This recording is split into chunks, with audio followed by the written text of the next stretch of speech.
हमारा क्वेश्चन है 3a/4 plus 2b/3।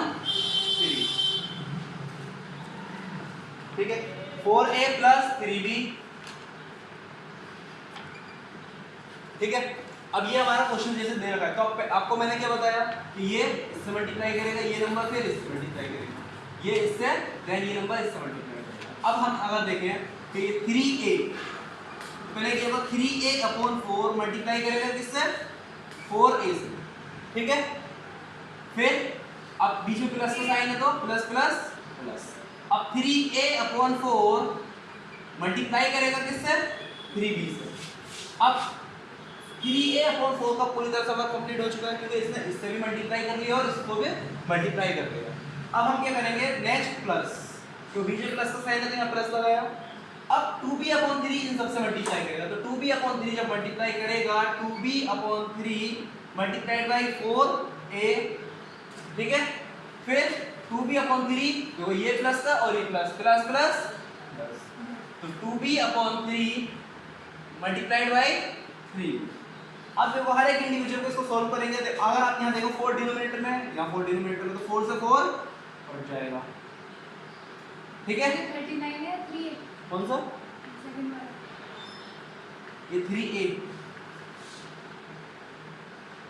अब ये 4 से 4 कट गया तो यहाँ पे 3a और ये a, तो क्या हो गया 3a²। ठीक है, अब अगर आप देखें तो यहाँ 4 से 3 नहीं कट सकता तो आप यहाँ लिख दोगे प्लस 3/4 a और b, सॉरी 3 3 जा वो न्यूमरेटर और ये भी न्यूमरेटर, तो 3 3 जा 9 और a और b आपस में मल्टीप्लाई करेंगे तो क्या हो गया। अब अगर आप यहाँ ध्यान दो तो 3/4 ये भी नहीं कट रहा आपस में, तो ये भी क्या करेगा 2 4 जा 8 और b और ये, तो 2 4 8 ab और अपॉन में 3 है तो ये अपॉन 2। अब यहाँ पर आप देखें 3 से 3 आपका कट गया तो क्या बचा यहाँ पे प्लस 2 और ये b और ये b आपस में मल्टीप्लिकेशन करके होगा b²। अब अगर आप ध्यान दें ये a² ये b² सिंगल सिंगल टर्म है, लेकिन ये ab और ये b दो अलग अलग सेम कोफिशिएंट है। ठीक है, अब जब कोफिशिएंट एक सेम हो तो इन दोनों का क्या होगा, इन दोनों के कोफिशिएंट का एडिशन हो जाएगा। इन दोनों के कोफिशिएंट क्या है 9/4 एंड 8/3 इनकी कोफिशिएंट है, तो इनका एडिशन करेंगे 3a² एज इट इज लिख दिया। अब देखो एडिशन कैसे है, देखो ये एक फ्रैक्शनल नंबर है, ये एक फ्रैक्शनल नंबर है, तो जब फ्रैक्शन का क्या करते हैं एडिशन, और फ्रैक्शन का एडिशन करने के लिए एक ऐसा नंबर एलसीएम लेते हैं जो दोनों के टेबल में आए। अब एक ऐसा नंबर लेना है जो दोनों के टेबल में आए तो क्या है, देखो 4 और 3 के टेबल में कौन आ सकता है 12, तो देखो 4 3 जा 12। ठीक है, और 3 हमारा क्या है 3, अब 3 की मल्टीप्लाई करते हैं न्यूमरेटर में तो 3 मल्टीप्लाइड बाय 9 और ये क्या था यहाँ पे 8। ठीक है, अब 3 4 जा 12, क्या आंसर है 4 मल्टीप्लाइड बाय 8 और प्लस 2b² आप एज इट इज। अब क्या होगा यहाँ से 3a² प्लस देखो 3 9 जा 27, 3 9 जा 27 प्लस 8 4 जा 32ab, तो कितना हो गया 27ab plus 32ab/12 plus 2b²। यहाँ तक क्लियर। अब अगर आप ध्यान दें 3a² plus 2b² 3a² plus देखो 27ab और 32ab दोनों वेरिएबल सेम है तो दोनों का आपस में एडिशन हो जाएगा 27 प्लस 32, तो यहाँ से 7 और 2 9 और क्या होगा 2 और 3 5 59ab/12 प्लस 2b² और ये हो गया आपका आंसर। और हाँ, ये जो अभी बच्चे अभी आए हैं वो ये नहीं देखे घबराए नहीं क्योंकि ये क्वेश्चंस कल का ही मैंने लिया है, कल जैसे पैटर्न पर चल रहा है तो उसी का एक क्वेश्चन था। ठीक है, सेम कल वाला नहीं है, मतलब उसी के पैटर्न पे कल एक क्वेश्चन एग्जांपल कल आया नहीं था।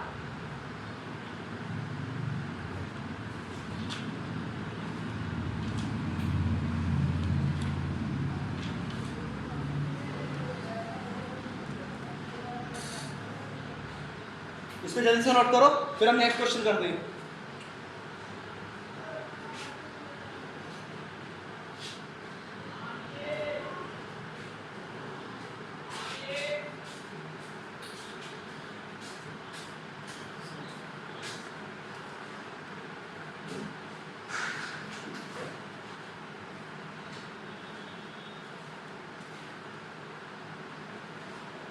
चला ये पेन।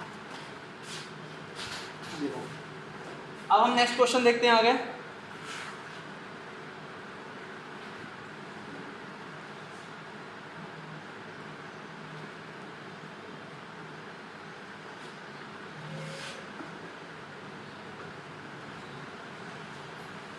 अब एक क्वेश्चन, इसको बहुत ध्यान से देखना सब लोग।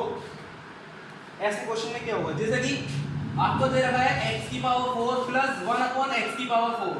देखो अभी तक हम क्या कर रहे थे, फ्रैक्शंस वेरिएबल, जो वेरिएबल है वो फ्रैक्शन में नहीं था, वेरिएबल के कोफिशिएंट फ्रैक्शंस में थे। तो यहाँ पे आप खुद वेरिएबल फ्रैक्शंस में आया, ठीक है, आप फोकस करना इसको। फिर multiplied by x plus 1 upon x। देखो करना सब कुछ वही है जिसे हम करते हुए आ रहे हैं, इसमें कुछ नया नहीं है। जैसे ये फर्स्ट टर्म है आपकी, ये टर्म इससे मल्टीप्लाई करेगी, ये टर्म इसको मल्टीप्लाई करेगी। तब आप देखोगे x की पावर 4 पहले किससे मल्टीप्लाई करेगा, मल्टीप्लाइड बाई x। अब x की पावर 4 मल्टीप्लाई, अब प्लस ये प्लस और ये प्लस प्लस, अब x की पावर 4 मल्टीप्लाई करेगा किसको, 1 अपॉन x। बस ये इसमें पैटर्न है, और कुछ भी चेंज नहीं है इसके अंदर। अब देखो प्लस, अब यहाँ पे प्लस था और ये प्लस प्लस था, प्लस 1 अपॉन x की पावर 4 मल्टीप्लाई करेगा किसको, x को, ठीक है। अब ये प्लस और प्लस बीच में आ गया आपका प्लस, तो 1 अपॉन x की पावर 4 मल्टीप्लाई करेगा किसको, 1 अपॉन x, ठीक है। अब अगर आप देखो x की पावर 4 और ये x की पावर 1, तो कितना होगी, x की पावर 5। अब अगर आप यहाँ ध्यान दें, अब इस क्वेश्चन में क्या होगा, एक छोटी सी चीज यहाँ ध्यान रखिएगा, यहाँ x की पावर 1 अपॉन 1 है और ये x की पावर 4 है। तो ऐसे केस में क्वेश्चन किस तरह से होगा, ये हो गया division of variable. Division of variable में क्या होता है, जब x की पावर, एक x की पावर m है और ये डिवाइड कर रहा है x की पावर n को, तो आप इसको लिख देंगे x की पावर m माइनस n। ये ध्यान रखिए, यहाँ पे पावर क्या होती है, सब्ट्रैक्ट होती है। या फिर अगर ये ऐसे लिखा है x की पावर m अपॉन x की पावर n, तो आप इसको लिखेंगे x की पावर m माइनस। तो ये भी एक तरीके से वही नंबर है, तो 4 में से पावर कितनी है, 1, तो कितना हो जाएगा, x की पावर 4 माइनस 1। ये क्लियर सबको, ये सबको क्लियर, ठीक है। अब देखो यहाँ x की पावर 1 अपॉन 4 है और यहाँ x की पावर 1 है, तो आप लिख सकते हो 1 अपॉन x की पावर 4। अब ये नीचे आ रहा है, तो यहाँ पे क्या हो जाएगा, माइनस 1 प्लस, अब x की पावर 4 और x की पावर 1, तो 1 अपॉन x की पावर 5। तो आप देखेंगे यहाँ पे x की पावर 5 प्लस x की पावर 3 प्लस 1 अपॉन x की पावर 3 प्लस 1 अपॉन x की पावर 5। ये आपका हो गया आंसर।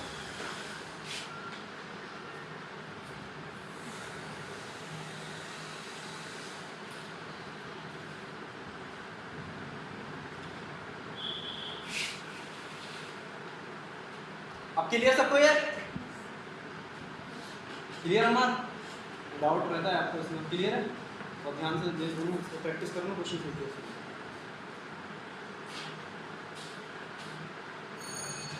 तो अब जहाँ तक मुझे लगता है अब ऐसा कोई कॉन्सेप्ट इसमें नहीं बचा मल्टीप्लिकेशन में जो आपको है गया, हर चीज़ का मल्टीप्लिकेशन हमने कर लिया। तो मल्टीप्लिकेशन सीरीज का आज हमारी एंड होगा। तो हम क्या की सीरीज शुरू करेंगे, डिवीजन की सीरीज। अब डिवीजन की सीरीज के बाद, अब देखो डिवीजन की सीरीज में शायद कुछ टाइम लग जाए, डिवीजन की सीरीज के बाद जो हमारे पास टाइम बचेगा जून कंप्लीट होने में, अगर कुछ टाइम बचता है क्योंकि बीच में ईद भी आ रही है, ईद की छुट्टी है। और हाँ, एक रिमाइंडर, कल क्लास नहीं हो पाएगी आपकी, कल मैं काम से जा रहा हूँ तो कल क्लास नहीं हो पाएगी, मॉर्निंग में कुछ टाइम, तो मुझे एक काम है, एक जगह जाना है, तो कल क्लास नहीं हो पाएगी, ठीक है। मॉर्निंग वाली क्लास, 20 क्लास की जो क्लास हमारी डेली होती है, ये क्लास कल नहीं हो पाएगी। अब मे बी शायद अगर टाइम मिला तो संडे में कर लूँ, मे बी, कंफर्म नहीं है उसके लिए, मे बी। और फिर दूसरी चीज़, अब हमारी ईद आएगी तो 3 दिन की छुट्टी एक करेंगी, और तो इसलिए शायद अब डिवीज़न के बाद हमारा टाइम बचता है तो हम आगे की चीज़ें करेंगे, और डिवीज़न का टाइम नहीं बचता है तो डिवीज़न का आपका एंड, डिवीज़न तक पूरा मैं करा दूंगा बिल्कुल, क्योंकि असल बेसिक कॉन्सेप्ट आपका एडिशन, सब्ट्रैक्शन, मल्टीप्लिकेशन और डिवीज़न ही है। और ये मल्टीप्लिकेशन, सब्ट्रैक्शन, डिवीज़न तो बच्चों वाले से लेके, सर आप डिवीजन के बाद कब आएंगे? हायर लेवल तक किया है। देखते हैं टाइम बचेगा तो फिर आगे